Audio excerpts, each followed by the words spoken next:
संसार रूपी कारागार से मुक्त होने वाले पुरुष के लिए लोक वासना, शास्त्र वासना और देह वासना पैरों में पड़ी हुई लोहे की बेड़ी के समान है। जो इससे छुटकारा पा जाता है वही मोक्ष को प्राप्त कर लेता है।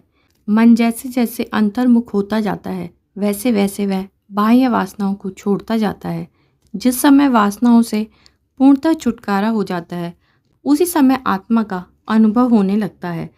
निरंतर आत्मस्वरूप में ही स्थित रहने से योगी का मन नष्ट हो जाता है और उसकी सभी वासनाओं का क्षय हो जाता है। रजोगुण और सत्वगुण से तम, सत्वगुण से रज और शुद्ध सत्व से सत्वगुण का नाश होता है। इसलिए शुद्ध सत्व का आश्रय लेकर अपने अध्यास का त्याग करो। मैं जीव नहीं पर ब्रह्म हूँ, इस प्रकार अपने मन में जीव भाव का निषेध करते हुए वासना त्रय के वेग से प्राप्त हुए जीव तत्व के अध्यास का त्याग करो।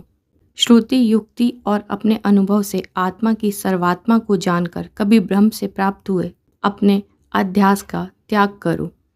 तत्वमसि आदि महावाक्यों से हुए ब्रह्म और आत्मा के एकत्व ज्ञान से ब्रह्म में आत्मबुद्धि को दृढ़ करने के लिए अपने अध्यास को दूर करो।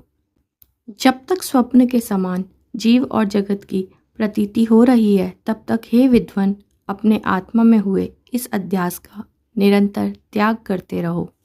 मल मास से भरे हुए इस शरीर को चांडाल के समान दूर से ही त्याग कर ब्रह्म भाव में स्थित होकर कृतकृत्य हो जाओ।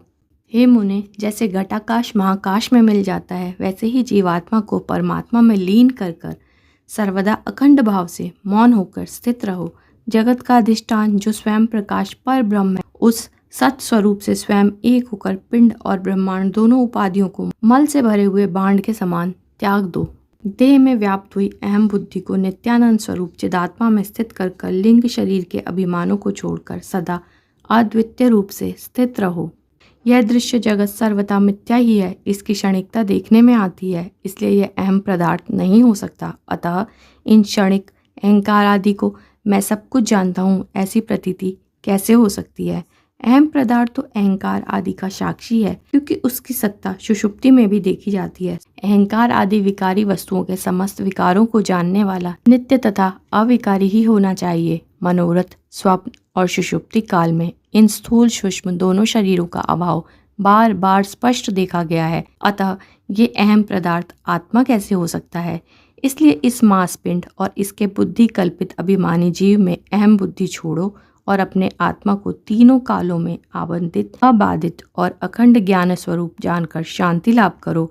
इस लिबलिबे मांसपिंड के आश्रित रहने वाले कुल, गोत्र, नाम, रूप और आश्रम का अभिमान छोड़ो तथा कर्तापन, भोक्तापन आदि लिंग देह के धर्मों को भी त्याग कर अखंड आनंद स्वरूप हो जाओ।